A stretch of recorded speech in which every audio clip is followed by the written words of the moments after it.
También el objetivo Sí, podría ser especular justamente con la cotización de esas acciones. Por claro, eso es que claro, vos podés comprar y vender en el momento oportuno, porque si se trata de una inversión corriente, la empresa está especulando con eso, no solamente claro, con claro. recibir dividendos, digamos, ponele, ¿entendés? Sí. Y el de las acciones sin cotización, profe, sería buscar un beneficio netamente económico, digamos. O sea, por ejemplo, digamos, si es un proveedor que, bueno, de algún material, de alguna materia prima que necesitamos, como por así decirlo, disponerlo antes que otros compradores.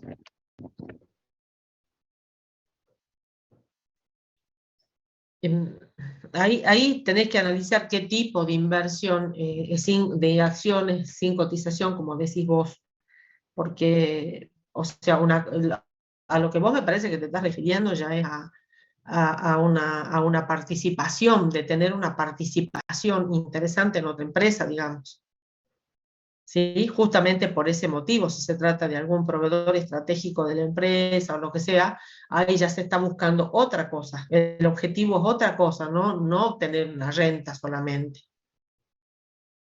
¿Sí? Y también podés tener inversiones en acciones que no coticen de otras empresas, cuya intención ya no va más allá de tener cierta cantidad de acciones y que eso te retribuye una cierta renta. Son dos situaciones totalmente diferentes. Entonces no podemos generalizar la compra de acciones sin cotización en un solo objetivo, digamos, de la empresa. No sé si apuntaba ahí tu pregunta. Sí, profe. Sí, sí, Vos queda claro. repasá los ejercicios que hemos hecho de la compra de acciones sin cotización y Bien. vas a ver que vas a encontrar en el práctico situaciones diferentes donde la empresa adquiere acciones de otra compañía, pero son situaciones muy diferenciadas, digamos. En una, vos vas a evaluar la compra de esas acciones a costo, ¿sí? Al costo de adquisición, y en otras te vas a ver obligado a evaluarlas a BPP. Listo, profe. Muchas gracias. No, ¿por qué? ¿Alguna otra duda de inversiones, chicos?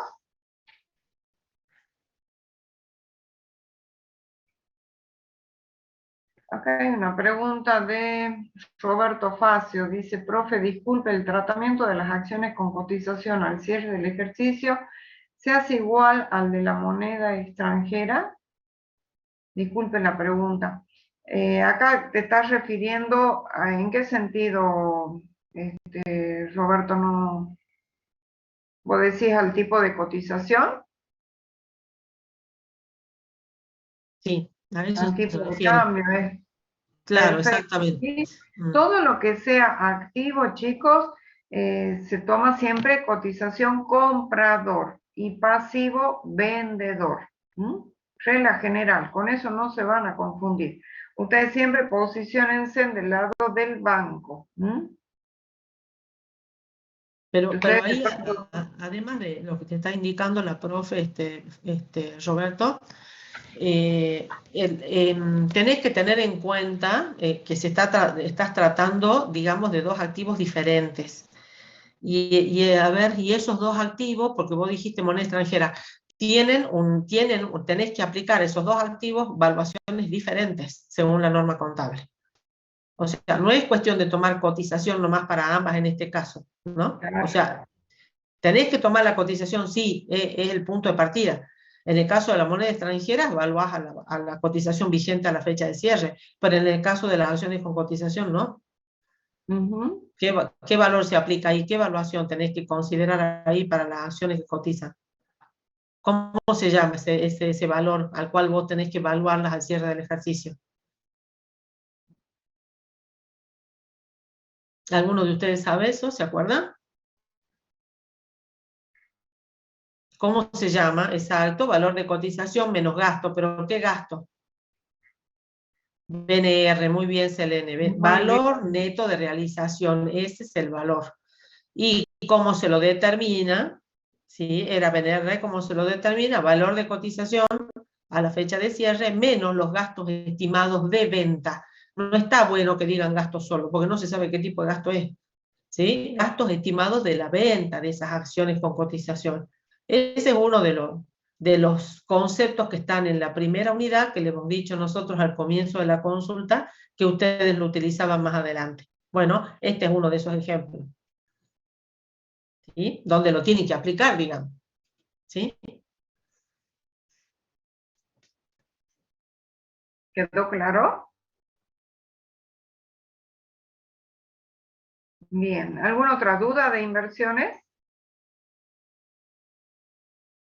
Pasemos entonces al rubro créditos. Unidad 4, créditos y otros créditos. Ahí sigue escribiendo. Claro, dice eso entraría en los criterios de medición, tiene razón, claro, tal cual, eso es. Sí, Criterio de medición es medir, es evaluar. exactamente. Así es, muy bien.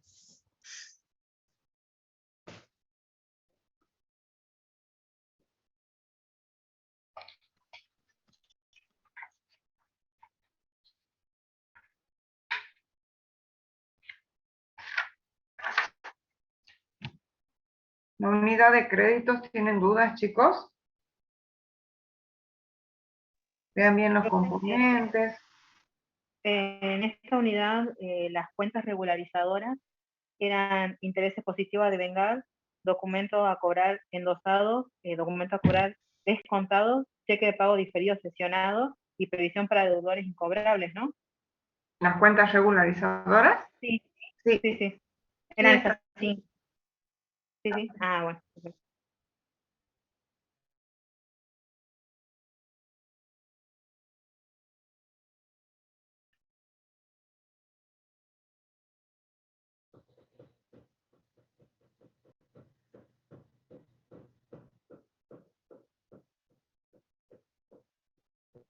¿No hay más consultas de créditos, chicos?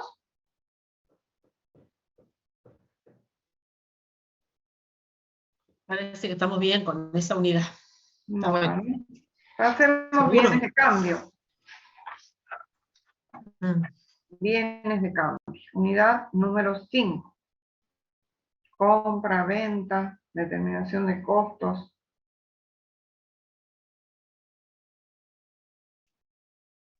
Profe, yo Sí, en Lucas.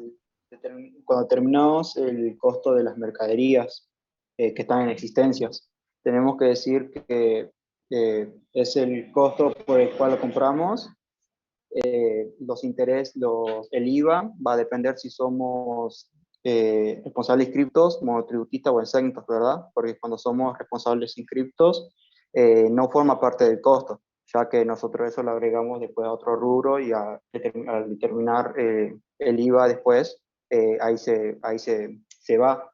Pero cuando somos monotributistas y exentos, sí tenemos que incluir esos costos, ¿verdad? En el costo de la mercadería. ¿Te referís al impuesto propiamente dicho? Sí, al IVA. Es que Porque no, en ese caso puntual forma parte integrante del costo del bien o servicio que has adquirido, ¿sí? ¿Sí? Para un monotributista forma parte integrante del costo, por cuanto no te lo discriminan y vos no lo podés computar como tal porque vos revestís de carácter de monotributista. y después tenemos el componente financiero, que tampoco forma parte del costo, y después tenemos los gastos necesarios hasta que el producto esté en condiciones de venderse, ¿no? Exacto, en el caso Poner de bien de cambio, de venderse, y en el caso de bien de venderse, uso, de utilizarse. utilizarse. Perfecto. ¿Sí? Gracias, profe. No, Y después por favor. en el mercado internacional siempre va a depender del el tipo de precio que nosotros elijamos, ¿verdad? Con el proveedor extranjero, ya sea por la cláusula FAS, FOF o SIF. Sí, Tenemos que siempre al explicar, tenemos que arrancar explicando dependiendo del método que llegamos a utilizar. claro. Perfecto. Sí, Gracias. sí. No, por Y favor. ahí te estás olvidando, Lucas, de otros impuestos. Porque vos solo mencionaste Eh, el IVA. Claro, después también tenemos aquellos impuestos que no son recuperables. Aquellos impuestos que no son recuperables también se agregan al costo de la mercadería. Ujú, muy bien. Ahí tenés que dar No sé ejemplos, ¿no? ok. Bueno, eso es dirección. Gracias. Claro, ahí también tenés que explicar ese Concreto. caso. Claro. Con respecto a ese caso, los impuestos no recuperables no solamente estaban integrados en la compra de bienes de uso, porque en bienes de cambio habíamos visto el IVA y los derechos de importación, que eran los impuestos aduaneros. Claro. Y después los impuestos no recuperables era solamente para los bienes de uso, ¿o no es así?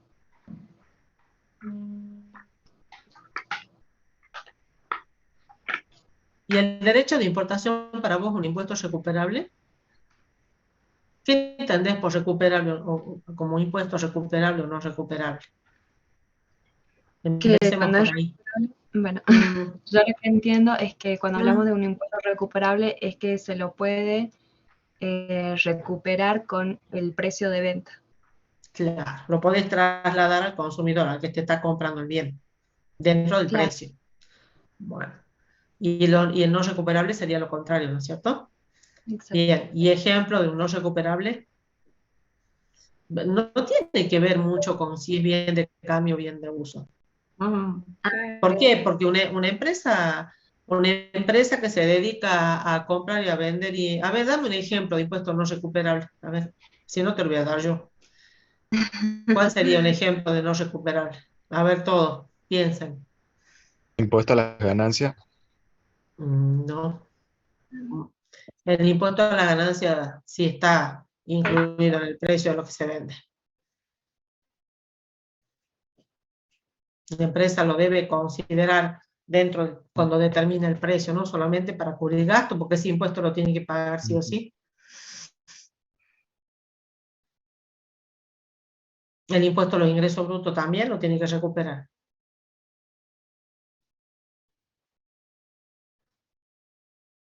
Tienen ejemplos que hemos hecho en la práctica de impuestos que ustedes tuvieron que agregar al costo del bien que estaban comprando. Esos son.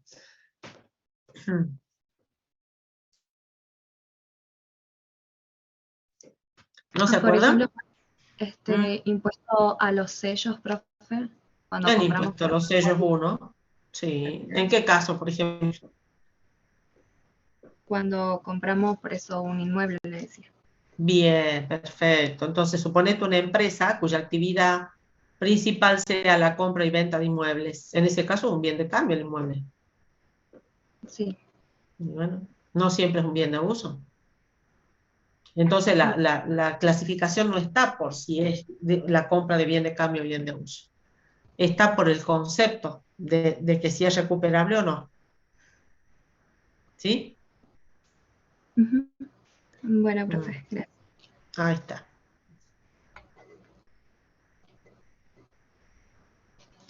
Después, profe, yo otra duda que tenía era con respecto a que vimos que hay dos formas de determinar el costo de la mercadería vendida. Y mi pregunta sería, ¿cuáles son las ventajas y desventajas de cada método?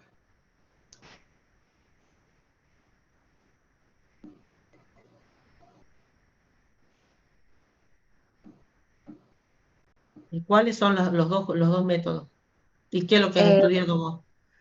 ¿Qué es lo que te sí, parece a vos? A ver, ¿qué te quedó en claro de eso? bueno, como primer método tenemos el método por diferencias de inventarios Mm, y el cual, bueno, sí está expresamente también en el libro de Prioto las limitaciones que vendrían a ser las desventajas, que es no contemplar la salida de mercaderías por robo, deterioro o destrucción de la mercadería por siniestro. Esa sería, bueno, una desventaja. Y la otra que lleva una tarea adicional, que es la confección de un inventario de mercaderías al cierre. Y bueno, para eso hay que, bueno, como lo dije recién, hay que confeccionar un inventario que también lo veían como una desventaja. Pero pero sobre los beneficios o ventajas que tiene este método no dice nada al respecto. ¿Y del otro? ¿Cuál es el otro método? El de inventario permanente. Mm, Y ¿y bueno, cómo? como ventaja yo veía que se podía contear, por así decirlo, diariamente las unidades físicas y también en términos monetarios de la mercadería. Entonces se podía tener un control permanente de las mercaderías en existencia dentro de la empresa. Para mí esa es la ventaja. Y ahora las desventajas, no sé si será que, bueno, hay que aplicar un sistema informático. Son muy costosos, Irina. Son Ah, sistemas muy costosos que no cualquier empresa lo puede tener. Y Mm. muchas empresas, depende de la actividad que desarrollen, inclusive necesitan tener un sistema hecho a medida, que es todavía mucho más oneroso. Y otra ventaja que tiene eso es que vos podés tener el costo en cada oportunidad de venta del producto o de la mercadería. O sea, en cada operación de venta vos podés determinar perfectamente el costo de esa mercadería que vendes. ¿Sí? Y en la desventaja, bueno, es la onerosidad y la posibilidad de poder contar con ese sistema que te permita llevar un inventario permanente. entonces como hablando del otro método de por diferencia de inventario, como ventaja podría ser eso de que no es oneroso.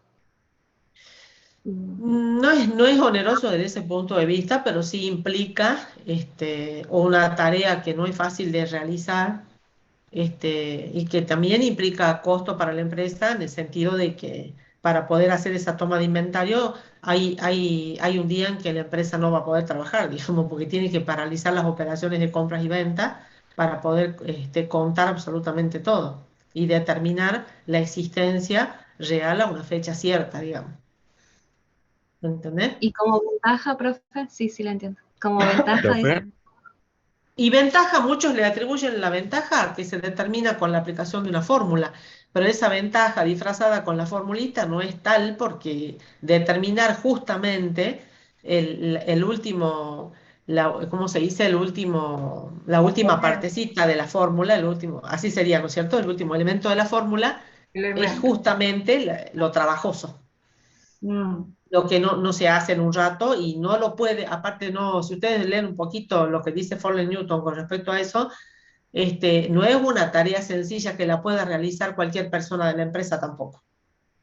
Tienen que ser personas preparadas para eso y hay determinadas personas que están ubicados en determinados sectores de la empresa o realizan cierta actividad que tampoco pueden intervenir en esa toma de inventario. Bien, profe, gracias. Mm. ¿Quedó claro, chicos? ¿Alguna Profe, otra duda de bienes de cambio? Sí, sí, Jonathan. con respecto a las ventajas, que bueno, fue una cosa que habían tomado en la mesa pasada, yo había colocado unas que había encontrado, la verdad no recuerdo bien en dónde, porque al resumen lo había armado a principio de año, y tenía que era sencillo, intuitivo, y tenía anotado acá rápido, pero el contador Berrueso, que fue quien me corrigió el examen, me comentó que esa no iba, mientras que las otras dos sí, digamos, pero que eran tres las ventajas de llevar un método de inventario global. No sé si ustedes me podrían decir cuál era la que me faltaba. Mm, Lo de rápido lo hablamos recién. claro, ya está Lo- dicho eso. O sea, él me justificó que era sencillo, pero no en relación al método de realizarlo, sino sencillo en comparación al otro que básicamente se lleva un control de inventario permanente todos los días, digamos. En Claro. cambio, en este sentido, el método de inventario global era sencillo porque se lo realizaba en un día. Por eso, o sea, no es sencillo de sí, pero es sencillo a comparación del otro método. Digamos que es Intuitivo. ágil, ¿no? Claro, Más eso. bien rápido de determinar. Y bueno, que era intuitivo porque constaba de realizar, digamos, una fórmula pero bueno, la fórmula también es trabajosa, pero se entiende cómo realizarla, digamos. Pero había una ventaja que justamente no me la comentó él, digamos, y yo tampoco sé dónde encontrarla. Fíjate en los Power, que es lo que hemos puesto. ¿Mm? Sí, Profe, también me fijé y no la encontré. yo Es que no tengo hemos puesto anotado. ventaja justamente de ese método de costeo. O Claro, sea, pero sí me la habían cuando pedido. eh, ¿cómo decís, Jonathan? Claro, no lo encontré en los Power, digamos, y justamente en la mesa pasada me habían pedido eso, digamos. Profe, Cuando vos llevas el método digamos, aplicas ese método del costeo global, algunos autores ponen como ventaja que el registro de eso es sencillo, pero el registro, digamos, no la determinación del costo, ¿sí? Sino el registro. ¿Por qué? Porque empleas una sola cuenta para registrar las operaciones. Ahí en ese caso estás empleando la cuenta mercaderías, ¿sí? Tanto como cuando compras, o sea, vos tenés la cuenta mercadería, la usás para indicar, digamos, cuál es tu existencia inicial con la que vos iniciás el ejercicio, ¿sí? Al inicio del ejercicio, y también cada vez que compras usás la cuenta mercadería, ¿sí?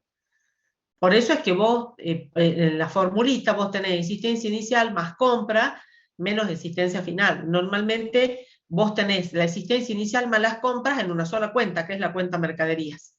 Entonces, ¿cómo tenés forma de saber cuánto vendiste de todo eso que tenés acumulado en la cuenta mercadería? Haciendo la toma de inventario al cierre del ejercicio. Porque si vos sabés cuál es tu existencia final, quiere decir que el resto lo vendiste. Todo lo que tenías al inicio, más todo lo que compraste durante el ejercicio, menos lo que te quedó al cierre del ejercicio, lo vendiste. Y ahí determinas vos el costo. En ese sentido, le veo yo la única ventaja que podemos, digamos, mencionar o hacer referencia. El resto no tiene ventajas. El otro sí, el otro tiene ventajas, pero tiene también la desventaja de que es oneroso. El otro, la ventaja que tiene es que vos, cada vez que realizas venta, podés perfectamente tener determinado cuál ha sido el costo de esa venta. ¿Sí? Entonces, la pregunta apuntaba de manera general. Indique o mencione cuáles son las ventajas y desventajas de los métodos, digamos. Entonces, habrá métodos que tienen ventajas, una o más, otros no, quizás. Entonces, ahí es donde uno tiene que hacer el análisis y ver. Pero no es que un método tenga 3 ventajas, el otro tenga 2 ventajas. No le hemos Claro, enseñado eso. No está en el Power eso. no. ¿Sí? Sí, profe. Bien. Bueno, pasemos a bienes de uso. ¿Qué dudas tienen? Acá hay una pregunta de Mayra, perdón. Dice, la determinación del valor de venta es precio de contado menos intereses implícitos e impuestos. Siempre me confundo en la filmina, también está determinación del precio de venta. Y acá estamos hablando de valor de venta. Y es lo mismo, Mayra. Precio de venta o valor de venta. Es precio de contado. No entiendo cuál es tu consulta en concreto, Mayra. Ahí me parece que se está confundiendo con la determinación, cuando la empresa tiene que determinar a qué precio vende la mercadería. Es lo que hablábamos recién, o sea, la empresa, ¿cómo determina el precio? Determina el precio calculando un porcentaje de utilidad sobre ventas. Pero ese porcentaje, claro, ese porcentaje te tiene que permitir cubrir todos los costos de la empresa. No solamente el costo de lo que vende, sino también todos los otros gastos de administración y comercialización. Y dentro de eso, por ejemplo, dentro de los gastos de comercialización, vas a tener, por ejemplo, el impuesto sobre los ingresos brutos. ¿Sí? Por eso decíamos que también están contemplados, esos impuestos se contemplan. La empresa cuando vende un producto, una mercadería a X precio, lo hace a X precio sabiendo que va a cubrir los costos que tiene y los gastos que tiene. Me parece que se está confundiendo con eso. No sabe qué fórmula aplicar. Sí. No, aparte me parece ilógico que el precio de contado le reste los intereses implícitos. Claro. O sea, no es, ya está, si es precio de contado no está. tiene intereses. Exactamente, a eso iba. Ujú. Fíjate bien ahí, afianzó un poquito, Mayra, porque tenés confusiones medias gruesas. Esa Eh, formulita que has puesto vos ahí, no sé de dónde la sacaste, porque me nosotros no parece le dimos que, eso. me parece que eso es precio de compra, pero no sé tampoco por qué segrega intereses implícitos. Si estamos hablando de precio contado, ese precio contado no tiene intereses, es el precio de contado. Por eso que no entiendo. Claro, es el valor de venta, eso es, eso apunta a decir, bueno, a ver, por qué valor yo registro la venta de la mercadería? Sí. Registro a precio de contado. Eso significa que ese precio no tiene que tener incluido ni los intereses ni impuestos, por supuesto. Mm, Capaz que se refiere a eso, pero sí. no tiene nada que ver con lo otro. En lo otro, profe, creo que ella quiso poner el costo de adquisición más los gastos de comercialización y administración. Y ahí, pero eso es para determinar el precio neto grabado, que nos daba el costo total y a eso le sumamos el porcentaje de utilidad. Eso es para determinar el precio de venta del bien.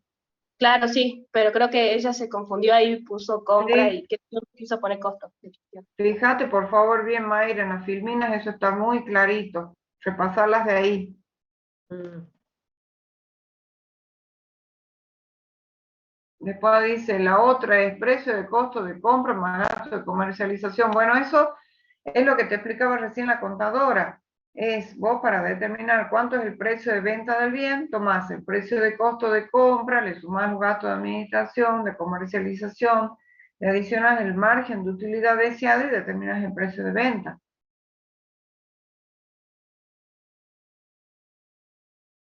En la filmina dice determinación del valor de venta, precio de contado menos intereses implícitos. ¿Dónde dice eso la filmina? No tiene No, sentido eso. no. Mayra, ¿podés encender tu cámara, por favor? La verdad no sé dónde está eso. No, no, es que no está, Leo. Mm.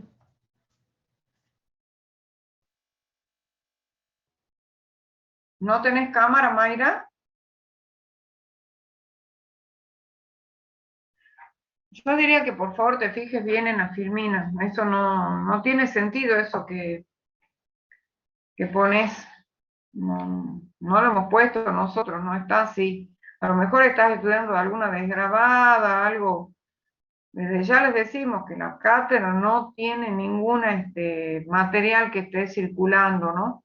Eso que circula no está hecho por la cátedra. Así que por favor, ante cualquier duda, acudan a los libros, más que unos apuntes que estén circulando. Ya la encontré. Me puse a buscar porque la verdad que me intriga mucho esto de que está en la A ver, filmina esto. ¿sacaste algo claro? Chicos, acá hay una mala interpretación. La filmina, cuidado con eso porque ya les hemos dicho que esto es una ayuda para que ustedes preparen la materia y para que comprendan los temas, ¿sí? Hay una filmina que dice venta de bienes y servicios, determinación del valor de venta. O sea, eso significa que debemos determinar el valor, o sea, el valor de venta por el cual vamos a registrar la venta, ¿sí? Ese valor por el cual vamos a registrar la venta, la filmina dice precio de contado y está puesto ahí como una especie de signo menos y dice abajo intereses implícitos e impuestos, pero eso no significa menos. Eso está dando a entender que es el precio de contado neto de intereses implícitos e impuestos. O sea, es precio de lista, si ustedes le quieren llamar, no sé, menos los intereses implícitos si es que los hubiera. ¿Sí? O sea, nosotros decimos, ¿cómo registramos la venta? A precio de contado. A precio de contado. Listo, precio de contado. Ahora, ¿qué se entiende por precio de contado? Se entiende que ese precio de contado es un precio neto de intereses y neto de impuestos. Eso quiere decir, no es que al precio de contado le restamos los intereses implícitos y los impuestos. Ojo, no quiere decir eso. Malinterpreta, claro. Ahora entiendo. De ahí viene eso. Ahora sí quedó claro, Mayra.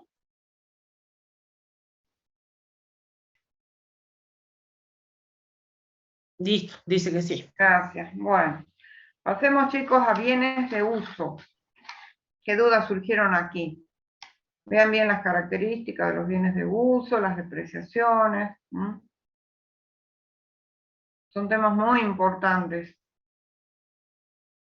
porque lo que ven en esta materia es la base para las restantes correlativas posteriores, así que la tienen que ver muy bien en la materia.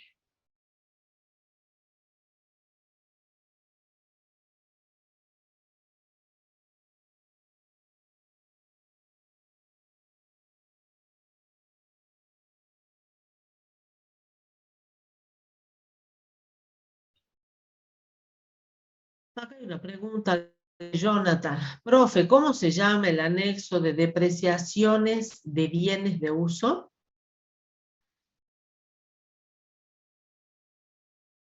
Se llama anexo de bienes de uso, Jonathan. Claro. Así se llama, anexo de bienes de uso, no de depreciaciones. Porque en ese anexo no solamente están las depreciaciones, está expresado el valor de origen de los bienes o de incorporación al patrimonio de la empresa, está expresado el valor neto que tienen los bienes de uso, ¿sí? Están las depreciaciones acumuladas, las depreciaciones del ejercicio, las altas, las bajas, ¿sí? Entonces se llama solamente anexo de bienes de uso. Anexo de propiedades de inversión, anexo de otras inversiones, o también le llaman anexo de bienes depreciables, también, a los que son las otras inversiones. Así es. ¿Sí, no? Sí, de bienes depreciables. No hay por qué. ¿Qué otra duda? Profe, Sí. ¿le puedo decir el circuito económico a ver si lo tengo bien? A ver, Julieta. El circuito económico y financiero consiste en que al bien de uso periódicamente se le fueron restando las depreciaciones acumuladas que tenían como contrapartida la cuenta de resultado negativo de depreciaciones, la cual se le fue cargando al costo del bien producido que será objeto de la venta. Si es financiada, el valor se lo traslada al rubro créditos por venta y al momento de su cobrabilidad impactará en el rubro caja y banco. Se trata de transmitir el activo, de pasar de un activo no corriente, bienes de uso, a un activo corriente, caja y banco. El circuito es económico porque permite determinar el costo de todos los productos o servicios finales, incorporando las depreciaciones como cuenta de resultado negativo. Y es financiero porque al vender los bienes se van transformando en un gasto que genera un ingreso. Al vender los bienes. La última parte no me quedó clara. Al vender los bienes se van transformando en un gasto que genera un ingreso. O lo tacho. No lo entiendo eso. No, esa última parte no me quedó claro. No. Lo demás sí, venía bien. Pero Y cuando decís que se trata de transformar un activo no corriente en otro corriente y saltas de bienes de uso a caja y banco, tampoco no pasa de un salto. Te comiste crédito, Claro. ¿sí? Ahí completalo, porque en realidad es verdad lo que estás diciendo. Vos, ese activo no corriente que está en el rubro bienes de uso, va a pasar al rubro bienes de cambio cuando ese bien esté en condiciones de ser vendido. Una vez que lo vendas, si lo vendes en forma financiada, impactará en créditos por venta. Y una vez que cobres ese crédito, impactará en el rubro caja y bancos, ¿sí? Puedes saltar de bienes de uso a bienes de cambio a caja y bancos si es que lo cobras de contado. Pero en la generalidad de los casos impacta también en créditos por venta. Entonces, no te saltes esos rubros, porque en realidad la secuencia lógica es esa, ¿sí? Bienes de uso, bienes de cambio, créditos por venta y caja y bancos, ¿sí? Bueno, No, esta partecita no ponga porque eso no está claro. bueno. ¿Alguna otra duda? Profe, disculpe, ¿por qué dijo de que pasaría a créditos por ventas si en el caso de que estemos... Si vos vendes en forma financiada, ¿sí? Digamos, es como que trasladas lo de bienes de cambio, digamos, la depreciación que estaba cargada en el costo del bien que estás vendiendo, se traslada a el rubro créditos por ventas hasta que lo transformes en dinero en efectivo. Estamos viendo cómo impacta la depreciación, cuál es el circuito económico financiero de la depreciación. Esa es la secuencia que va siguiendo por las transacciones que se van realizando. ¿Sí? Sí, ¿y por qué se llama económico y por qué financiero? Lo económico está por el hecho de que estás transformando esa depreciación como cuenta de pérdida, ¿sí? Se está cargando al costo del bien que estás enajenando, ¿sí? Lo estás, como diciendo, activando. ¿Y por qué decimos que es financiero? Y porque va a afectar al movimiento de fondos hasta llegar al rubro caja y bancos. ¿Sí? Ah, bien, profe, gracias. No, por nada. ¿Qué otra duda de bienes de uso? Ahí hay una pregunta en el chat, dice, cuando en el ítem oportunidad de depreciación, son 3, ¿verdad? Dice, primero, cierre de ejercicio, 2, venta y 3, obsolescencia. Eso pregunta Roberto, creo que era Roberto Facio. ¿Cuándo es la oportunidad de la depreciación? Sí. A fecha de cierre, al momento de la venta, al momento de baja por obsolescencia, y también podés hacer, si tenés el criterio de depreciación de mes, de alta o baja completo, la depreciación la vas haciendo mensualmente. ¿Sí?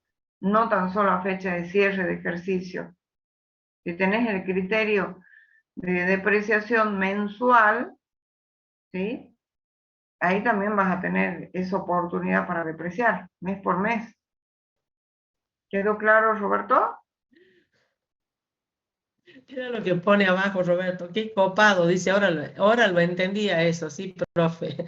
Te estás refiriendo al circuito Al financiero y circuito. económico de la depreciación, ¿a eso?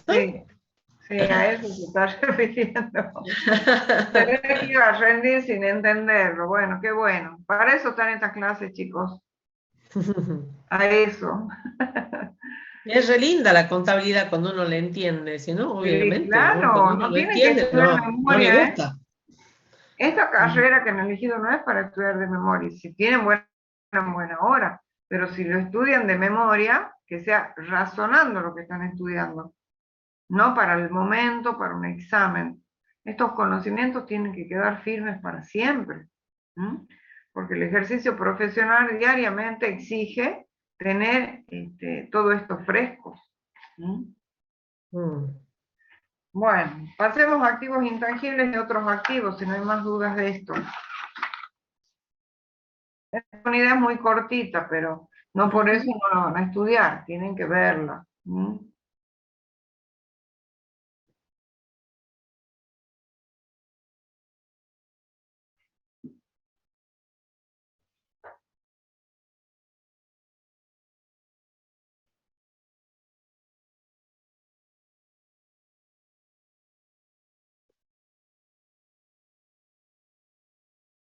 No hay dudas acá. Vamos a pasivo. Esta unidad es bastante Profe, tenía una consulta. ¿Sí? Cuando estábamos hablando de un bien intangible, para cuando nosotros tenemos un valor de recupero, si existe un tercero que está interesado en adquirir este bien intangible. Pero ¿cómo es que nosotros nos enteramos de que este tercero quiere adquirir nuestro bien intangible? No es que te vas a enterar, sino que la empresa lo quiere vender y tiene un interesado. Porque la empresa, por más que lo quiera vender, capaz que no le aparece ningún interesado. Ah, ¿Sí? perfecto. Al revés, digamos, la intención de la empresa está en vender y tiene un interesado en venderlo. Entonces ahí vos podés llegar a calcular un valor recuperable, si no, no. Ah, ok. Claro, porque en cambio cuando estamos en bien de uso podemos tener un valor de recupero a través de buscar el precio de internet y así, ¿no? ¿Que no? Exacto, un valor de mercado aproximado, si vos Claro. podés llegar a vender el bien en las condiciones en las que está. Perfecto. Listo. Gracias. Muy bien. Meli dice, profe, el concepto de llave de negocio no me quedó claro. A ver, Leo. Esa pregunta del Ay, millón. sí. Les cuesta mucho Normalmente este la tema. hacen con la otra, ¿no? La hacen con el valor llave y la llave de negocio. No sé si el concepto de llave de negocio no lo entiende o no entiende cuándo es uno y cuándo es otro. No sé. ¿A qué apunta concretamente, Meli, la pregunta? Encende tu cámara, por favor. Al valor llave, profe, no es lo mismo. No es lo mismo. O sea, la llave de negocio está claro que es un activo intangible, pero ese activo intangible tiene su propio rubro, que ustedes lo tienen ahí en el estado de situación patrimonial, y no es lo mismo que el valor llave que se paga cuando se adquieren participaciones de otras empresas. Son cosas diferentes, son conceptos diferentes. Por eso es que te preguntábamos a cuál te referías, porque ya sabemos que los confunden y que no les queda claro cuál es uno y cuál es otro. Y muchos creen que es el mismo, inclusive, ¿te acordás? Nos preguntan si es el mismo. Sí, No le anda la cámara, dice. sí, eso estoy viendo. El valor llave surge cuando una empresa adquiere una participación en el patrimonio de otra. Entonces, se adquiere esa participación o esa cantidad de acciones del patrimonio de otra empresa y surge cuando se paga un valor mayor al valor que representa el patrimonio, ¿sí? En el cual uno está invirtiendo. Entonces, esa diferencia que se paga por sobre el valor nominal de las acciones que se están adquiriendo se llama valor llave. Y ese valor llave forma parte de la inversión, igual que la participación que se adquiere, digamos. Va a estar en el mismo rubro. Pero la llave de negocio es otra cosa. Es cuando la empresa adquiere otra empresa o un fondo de comercio en funcionamiento. Se adquiere la empresa completa. Ahí surge la llave de negocio. O sea, la norma contable reconoce el valor de la llave de negocio solo cuando se adquiere un fondo de comercio. No la reconoce cuando ese valor llave es el autogenerado de la propia empresa. Ahí no se puede reconocer eso como activo. Todavía no.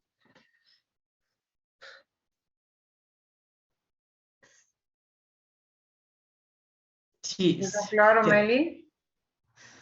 Listo, profe, gracias. Sí, me confundían los conceptos. Bien. Sí, es muy común esas confusiones, pero está bueno que lo aclaremos. Sí. Bueno, vamos a la unidad de pasivo, chicos. ¿Qué dudas hay acá? Esta unidad es bastante amplia, comprende la totalidad de los pasivos, tanto los ciertos como los contingentes.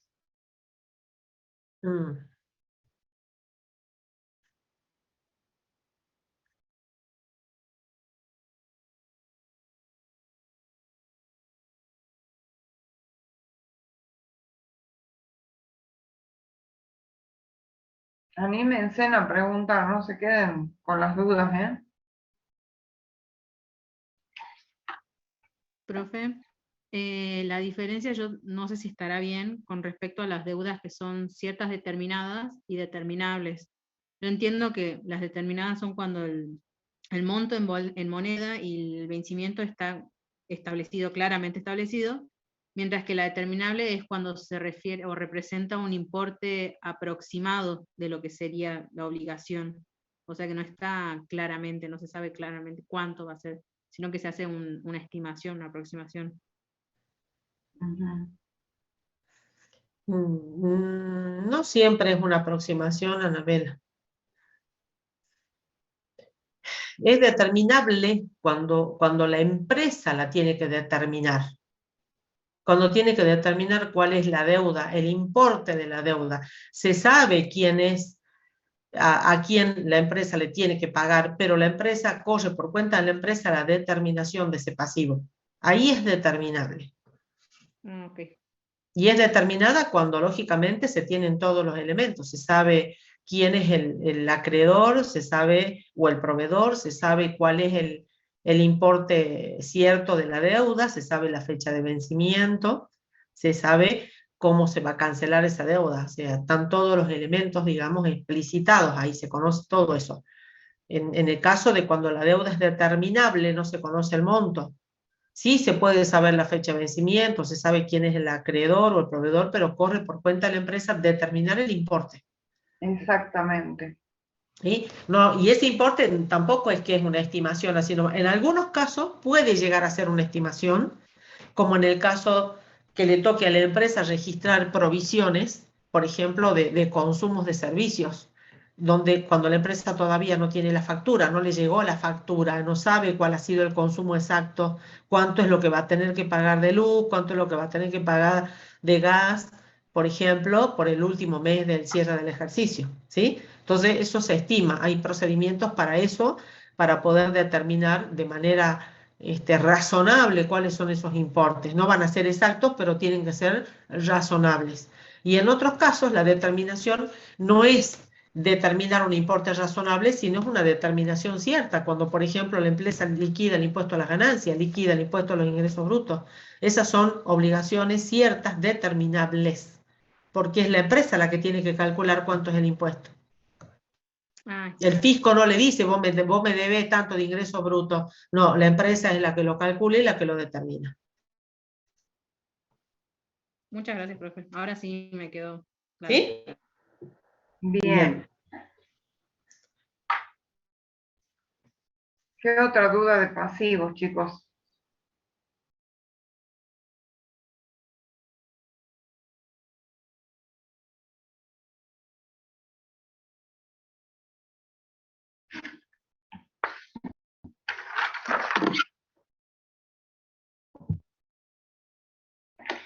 Deudas fiscales, deudas sociales.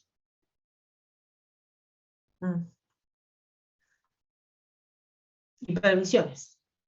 Y previsión. Repasen toda la materia, ¿no? Por favor, se los pedimos. Y siempre correlacionando conceptos teóricos con prácticos.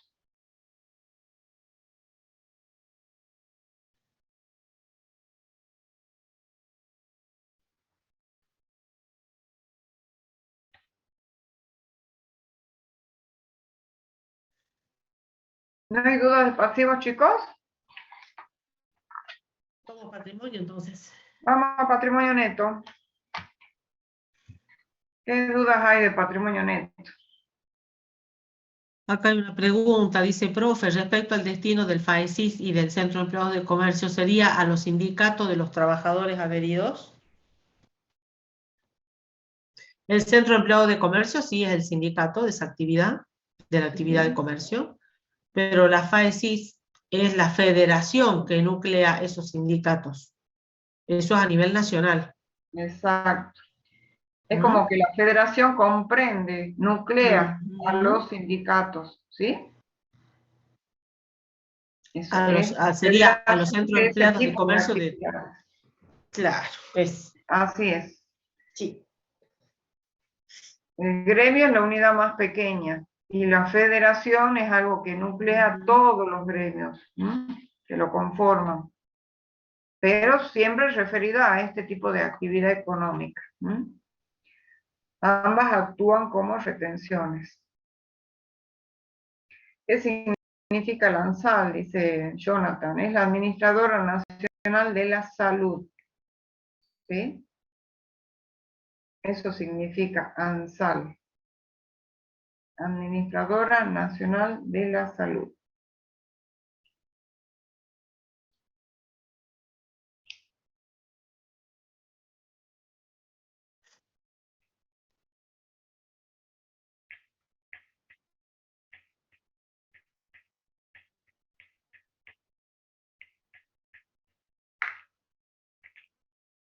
¿Qué otra duda, chicos?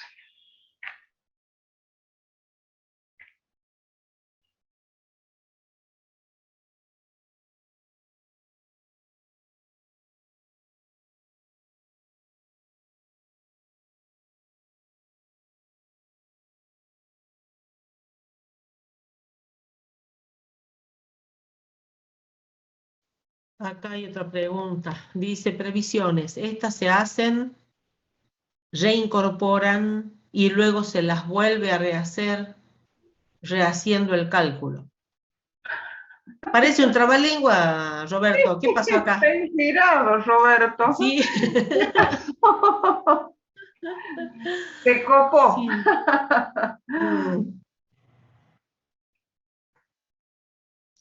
A ¿Cuál ver, es la duda en concreto de previsiones? Estás queriendo decir que cuando te queda un remanente de un monto de previsionado, lo podés de alguna manera utilizar para constituir una nueva previsión en el ejercicio siguiente. ¿Eso estás queriendo decir? Cuando te quedó un saldo. Cuando queda un saldo, uno puede constituir la previsión recuperando previamente ese saldo y constituyendo por el monto previsionado, o bien hacerlo por la diferencia. No se recupera, pero constituimos la diferencia. Si yo había dicho previsión por 100.000 y me quedó un saldo de 20.000, y bueno, constituyo por 80.000 la diferencia. O bien recupero los 20 y constituyo por 100.000. ¿A eso te referís, Roberto, con el trabalengua? Y también por lo que él pone acá, me parece que, o sea, las previsiones lógicamente se las calcula al cierre de ejercicio, Sí. Siempre. Se las utiliza durante el ejercicio. Así es. Y después viene todo lo que te explicó la profe. Si la utilizas completa, si no la utilizas completa, y cuando te toca volverla a calcular para el ejercicio siguiente, es todo el procedimiento que podés realizar, que es lo que ya te explicó. Así es, Roberto. Sí, no pidas disculpas, no. No, está bien. Está perfecto, vos lo planteaste así, y bueno, nosotros lo interpretamos como que te estabas refiriendo qué hacías con ese saldo que te quedaba de la previsión. Ahora, a todo esto, digamos, vos tenés que tener cuidado todo, esto para todo, no solamente para Roberto. Tienen que tener mucho cuidado cómo se expresan, ¿sí? Cómo utilizan los términos o la terminología técnica de la disciplina. Siempre estamos aprendiendo términos nuevos en contabilidad, ¿o no? A medida que ustedes van haciendo un curso nuevo, van avanzando en la carrera, van incorporando terminología técnica que la tienen que saber utilizar, ¿sí? Entonces, ¿por qué? Porque, por ejemplo, ahí uno puede entender algo totalmente distinto a lo que ustedes quieren decir. Y en un examen escrito es lo que está escrito, chicos, ¿sí? Entonces, ahí tienen que tener cuidado cómo se expresan y cómo utilizan eso, la terminología. Por eso es que le decimos, no es cuestión de aprender la palabra y usarla cada vez que nos guste, no, tenemos que saber bien qué significa y en qué oportunidad podemos utilizar cada término, porque no quiere decir lo mismo. No podemos muchas veces reemplazar las palabras por otras que a nosotros nos gusten. Muchas veces sí, otras veces no. Así es. Bueno, acá Mayra ya habla de patrimonio neto. Dice, disculpe mi pregunta, concepto de patrimonio neto. Está bien, por definición conceptual de la contabilidad, el patrimonio neto surge de la ecuación patrimonial fundamental por la diferencia entre los recursos menos las obligaciones. Dentro de la estructura patrimonial, el patrimonio neto representa el derecho de los propietarios sobre los activos de la organización. También suele denominarse fuente de financiación propia. No sé si le falta el concepto. Sí, es lo que les decimos, es lo que hablan los autores. Se ve que lo estuviste viendo al tema de Héctor Ostengo, en todas sus obras se refiere a ese derecho que los propietarios ejercen sobre el activo o la inversión de la empresa. ¿Está bien el concepto, Mayra? ¿Vos querías consultar si es que eso estaba completo? Sí, eso está queriendo preguntar. Por si le preguntamos el concepto, si puede poner eso que está ahí. Está bien, sí.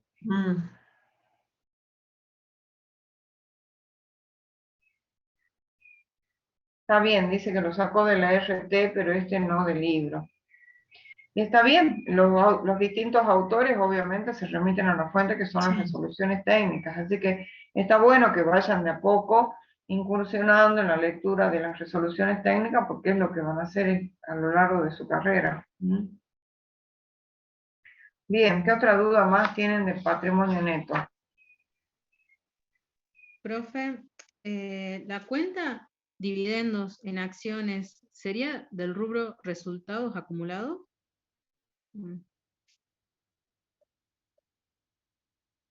¿Dónde lo ubicarías? A ver. Y sí, en resultados, porque no sería un aporte a los propietarios. Está claro que es parte del resultado que obtuvo la empresa que está decidiendo, que los socios están decidiendo qué. Distribuir Claro. como dividendos. Dividendos en acciones, porque también podéis distribuir dividendos en qué. En efectivo y en efectivo o en especie, ¿sí? Si son dividendos en acciones, ¿qué significa eso, Anabela? Que el resultado que obtení. ¿Qué recibe? ¿Pero qué reciben los socios? ¿Qué le da la sociedad a los socios? Acciones. Y entonces, ¿qué significa? ¿Qué son las acciones? Ay, no sé, me estoy confundiendo. ¿Qué son las acciones de una empresa? Estamos hablando claramente de una empresa que es una sociedad ¿de qué tipo? Anónima. Sí, en general, digamos, decimos que son sociedades por acciones. Anónima es una de las sociedades por acciones que existen. ¿Sí? Sí. Bueno, entonces, ¿qué son las acciones? En una sociedad anónima, ponele. ¿Qué representan las acciones? ¿Cómo? Lo que componen al capital, digamos. Claro, son partes del capital de esa sociedad anónima, tal cual. Entonces, ¿a vos te parece que si vos distribuís dividendos en acciones va a seguir quedando el resultado? Ah, no. ¿Qué es? Capital. Claro, capital, porque para que la empresa pueda distribuir dividendos en acciones, tiene que emitir más acciones, tiene que incrementar el capital. Esas utilidades se transforman en más capital, por eso distribuye acciones. ¿Sí? Ah, sí. ¿Comprendiste ahora? Yo lo había visto como que el resultado y... Es que está correcto porque sale de ahí, es resultado, pero ¿en qué se transforma? Ese es el tema. Ahí está, perfecto. Claro.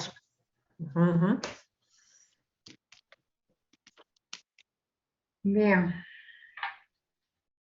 ¿Alguna otra duda de patrimonio neto, chicos?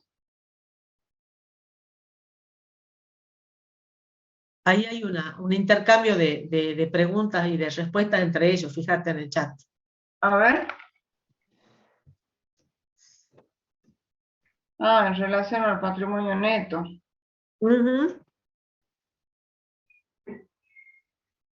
Está bien. Profe, ¿cuál sería el concepto de resultados acumulados? No lo tengo yo, es lo único que me faltaría.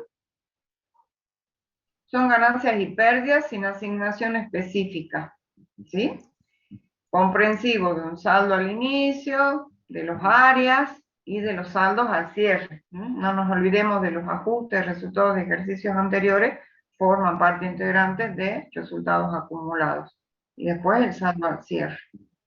Sencillamente así, es una parte del patrimonio neto y que está representada por ganancias y pérdidas sin una asignación específica o determinada. A ver, Fabi, nosotros, o sea, les explicamos que los resultados acumulados es el segundo gran rubro del patrimonio neto. Exacto. Si ustedes se fijan en el estado de evolución, siempre los mandamos al estado de evolución. Miren el estado de evolución de patrimonio neto cuando estudien esta unidad. ¿Sí? Tienen aporte de los propietarios, resultados acumulados como grandes rubros o componentes del patrimonio. ¿Sí? A su vez, los aportes de los propietarios tienen sus rubros. Y los resultados acumulados también. Dentro de los resultados acumulados tienen resultados diferidos, tienen los resultados no asignados y tienen las ganancias reservadas. No sé si tu pregunta más bien apunta, Luca, no a resultados acumulados, sino a resultados no asignados. No, tengo los tres componentes de eso sí lo tengo claro. Más que nada es que no sabía cómo explicar bien resultados acumulados. Ah, bueno, listo, está Gracias. bien. ¿Alguna otra duda, chicos? Yo tengo que los resultados acumulados son resultados del desarrollo proveniente de sus actividades y que son de tipo interno. No sé, ¿Que son de tipo no, qué? ¿De qué? De tipo no interno. sé. De tipo interno. Ah, sí, son resultados generados por la empresa, ¿sí? Ah, eso es lo que yo tengo como concepto así general y después empezar a describir lo que Ujú. uno... Sí, ¿está bien? ¿Está bien?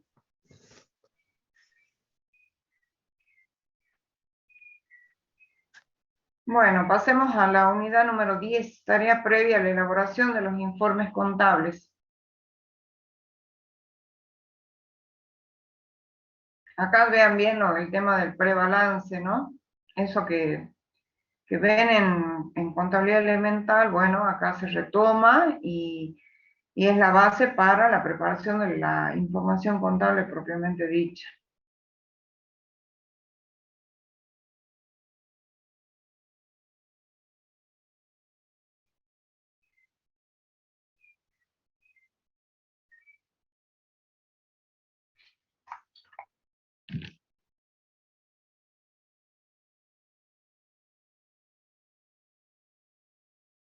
¿No hay dudas acá, chicos? Y bueno, vamos a informes contables. Acá, por favor, vean bien los conceptos de los estados contables, cuáles son las características, cuál es la estructura, fundamentalmente estado de situación patrimonial, estado de resultados y estado de evolución del patrimonio neto. En el estado de flujo de efectivo tan solo pedimos concepto y características, nada más, porque es un estado contable que lo estudiarán en contabilidad de tercer año. ¿Sí? Bien. ¿Dudas en esta unidad? Número 11. Yo tengo una duda que había leído en Ostengo y en Mario Biondi, que consideraban ellos como resultado extraordinario la venta, por ejemplo, de un bien de uso. Pero no estoy segura del todo por lo que dice también el concepto de la RT, que no solo tiene que ser un resultado atípico acaecido durante el ejercicio, sino que también dice que no debe estar vinculado o no se debe dar por decisiones que toma el ente. Entonces, como que entre el concepto de la RT y por ahí lo que dicen los libros me marea un poco si considero venta de bienes de uso como un resultado extraordinario. ¿Sabés en qué te tenés que fijar, Anabela? Mm. La RT fue modificada. Tiene varias modificaciones. Fíjate de cuándo data el libro que estás consultando y cuál es la fecha de modificación del RT. Ah, claro. Porque no es que el autor diga algo totalmente contrario a la RT. Esos conceptos se van modificando, ¿entendés? Entonces, si vos quizás tenés la oportunidad de tener una edición más actualizada de ese autor, si es que la tiene, porque no todos la hacen, digamos, ¿entendés? Si es que existe una versión actualizada, ahí quizás encuentras la coincidencia. Entonces no lo consideraría, no sé, yo tengo la última edición de Ostengo, pero no me acuerdo en qué año ya salió. Por eso. Y que, no sé, la verdad que no sé cuál será la edición, no me acuerdo, yo la que tenemos nosotros, Fabi, cuál es la última, la verdad no me acuerdo, pero no, el concepto de un resultado extraordinario es lo que dice la norma contable y es lo que nosotros tenemos que tener en cuenta. Sí. ¿Sí? Entonces no lo consideraría. Eso es lo que le hemos enseñado. Entonces, y está de acuerdo con la norma, entonces vos tenés que basarte en eso. Así es. Sí, muy O sea, acá probablemente. no, en este caso no es una discusión doctrinaria entre un autor y otro que pueden tener perfectamente opiniones diferentes con respecto a algún tema, ¿sí? No es doctrina lo que estamos tratando. En este caso es lo que define la norma como resultado extraordinario. Ok. Así es. Sí, muy probablemente son ediciones viejas, por eso es que está un tanto desactualizado. Claro. Acá Roberto está preguntando si los gráficos de los estados contables básicos los copiamos de las RT. Sí, sí, te referías a la estructura, sí, sí, Roberto. Vean de las resoluciones técnicas. Profe, ¿está Sí, bien que yo diga en la estructura del estado de situación patrimonial que, bueno, que las partidas del activo se ubican a la izquierda, las de pasivo patrimonio a la derecha, y que se hacen en base a un criterio de 3 niveles por el criterio de temporalidad, de liquidez y por criterio de exigibilidad? está ¿Está bien perfecto. que ¿Está Y ya bien? cuando hablo, por ejemplo, si me piden la clasificación de los componentes, ahí ya es cuando tengo que hablar de que el activo se clasifica en corriente, no corriente, y el pasivo en corriente y no corriente. Eso ya cuando empieces a analizar el criterio de la temporalidad. Claro, sí. Luego hace alusión al criterio de la liquidez, dónde lo aplicas, y el de la exigibilidad, en qué elemento patrimonial lo estás aplicando. ¿Está perfecto? ¿Qué Gracias. hablas de 3 niveles, Julieta? No entiendo los 3 niveles. Ella se refiere a cómo hace la presentación del estado de situación patrimonial. No sé qué Pero no es son, corriente y no corriente. sí, pero no son Por 3 eso se habla niveles, de ¿no? Me parece, o sí. la Por eso, temporalidad. temporalidad, sí, corriente y no corriente. Sí, y Y después dentro de habla de la eso, liquidez y la exigibilidad. claro, pero la liquidez para el activo y la exigibilidad para el pasivo. O sea, no Exactamente. son 3 niveles de una misma cosa. Ojo con eso. No, no, no, de una misma cosa no. Eso de los 3 niveles no me gusta. Como está expresado ahí, no lo entiendo. Ah, bueno, le saco. Hacer Mm, referencia al criterio de la temporalidad de aplicación tanto para el activo como el elemento pasivo, ¿sí? Y después haces alusión al criterio de la liquidez para el elemento activo y explicas en qué consiste, y el de la exigibilidad para el elemento pasivo. Así, concreto, puntual. Bueno, profe. No da lugar a dos interpretaciones, ¿sí? Bien. ¿Qué Hay más una hay? pregunta de Meli muy interesante. A ver. No sé por qué la hace. Profe, en el anexo de distribución de gastos, ¿conforma solo las de la actividad principal o puedo incluir las depreciaciones del edificio en alquiler? Acá lo que vos tenés que analizar es la clasificación de los resultados, primero que nada, que ya lo repasamos. Ordinarios, extraordinarios y dentro de los ordinarios los operativos y no operativos. ¿Qué clase de la cuenta? Si estás hablando de la cuenta resultado, depreciación de edificio en alquiler, es una cuenta resultado negativo. ¿A qué tipo de resultado corresponde esa cuenta? Porque ahí está la respuesta de dónde vos la tenés que ubicar dentro del estado de resultado. Acá hay que analizar esto, ¿sí? Hay que pensar, es lo que le dijimos hace rato. De memoria no, hay que analizarlo. ¿Qué tipo de actividad es si la empresa tiene un edificio en alquiler? Hagamos el camino del razonamiento que ustedes tienen que hacer. Ustedes tienen que ser capaces de comenzar a razonar esto. Una empresa tiene un edificio que lo destina a alquiler. ¿Qué tipo de actividad, de qué tipo de actividad estamos hablando de la empresa? No operativo, actividad secundaria, profe, pone. Muy bien. Entonces, ¿puede ir dentro del anexo de gastos, de comercialización y de administración? No, porque eso correspondería a la parte del resultado ordinario operativo. Exactamente. Ahí está la Exactamente. respuesta. Tal cual. ¿A dónde va? Otros gastos. Otros ingresos y egresos. Ese es el rubro. Otros ingresos y egresos. Es el rubro específico para las actividades secundarias de la empresa. ¿Sí?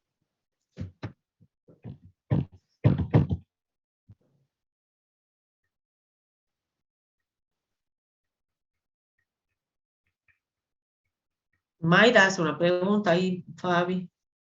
Mayra dice, profe, dinámico, los importes que presentan cada uno de sus rubros no son importes que están referidos a una fecha determinada, sino que son importes acumulados.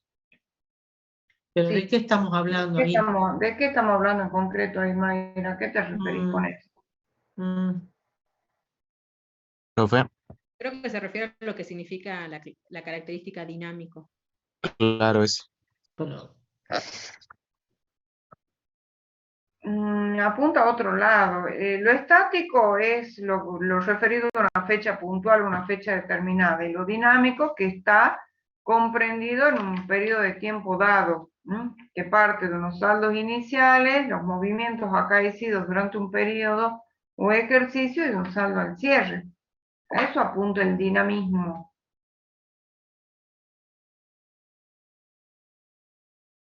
¿Cómo lo ves vos, Leo? sí, acá lo único que podríamos un poco relacionar es con el estado de resultados, esto que Lo está está exponiendo vinculando, eso ella. es lo que te decía, lo está vinculando Sí, al estado de resultados. Sí, sí, no hay duda, las cuentas de resultados son de carácter acumulativo, ¿sí? sí. Pero el dinamismo más bien está enfocado al hecho de que te está mostrando todos los cambios que han sucedido a lo largo de un periodo. Por ejemplo, si yo digo, a ver, el estado de evolución del patrimonio neto, sin duda alguna es un estado dinámico. ¿Por qué? Porque parte de los saldos al inicio nos muestra todas las modificaciones que se han ido produciendo en el patrimonio del ente, producto de una serie de operaciones que se han generado a lo largo de ese periodo y el saldo al cierre. Ahí se inyecta una cuota de dinamismo porque uno ve que se han producido modificaciones. Si nos estamos refiriendo al estado de resultados, también es un estado dinámico, con la diferencia de que sí sus cuentas, los rubros que lo conforman, son de carácter acumulativo. O sea, su No saldo están está integrado referidos. por todos los movimientos que se han sucedido a lo largo de un periodo. ¿Sí? ¿Se Claro, no entiende por están ahí? referidos a una fecha determinada. Claro, Ese es como el tema. el No estado podemos de decir que es situación estático, digamos. patrimonial. Claro. Claro. El estado de situación patrimonial es estático, en tanto que el de resultado y evolución de patrimonio neto son dinámicos. El estado de ¿Quedó resultado, claro? acuérdense que no solo nos dice cuánto ganó o perdió la empresa en un ejercicio, sino que nos está diciendo cuáles son las causas que provocaron o que determinaron ese resultado. Está bien. ¿Mm? Bien. Bueno, con esto hemos terminado de hacer el paneo por todo el programa. No sé si ha quedado algo sin aclarar, alguna duda. Profe, con respecto a que si nos piden que grafiquemos alguno de los estados, en el tema del encabezamiento, en teoría habíamos visto, por ejemplo, que en esta parte iba el nombre de la empresa, la razón social, la dirección, también la moneda que se utilice, la composición del patrimonio neto. Pero al estar dando un ejemplo, basta solamente con poner el nombre de la empresa, el domicilio y, bueno, el quit, así como está en las copias de formación práctica que ustedes nos dieron. Sí, con eso es suficiente. Si es a los fines de diseñar la estructura de un estado contable, sí, con eso basta, porque vos lo que te estás refiriendo como encabezamiento quizás es toda la carátula que va en los estados contables propiamente dicho. A los fines de la estructura del estado contable, con eso bastaría, no hay problema. Ah, bueno, profe. Y otra cosa, con respecto a los ejemplos que tendríamos que dar sobre las variaciones del patrimonio neto, ¿tienen que ser sí o sí con números y así completos, dando fecha y eso? Depende de lo que se les pida, Ah, lo que bueno. les pidan una consigna. Los exámenes varían, chicos, de una mesa a la otra, no se encasillen en algo puntual, porque a lo mejor lo que se ha pedido en otra mesa sea muy distinto de la de ahora.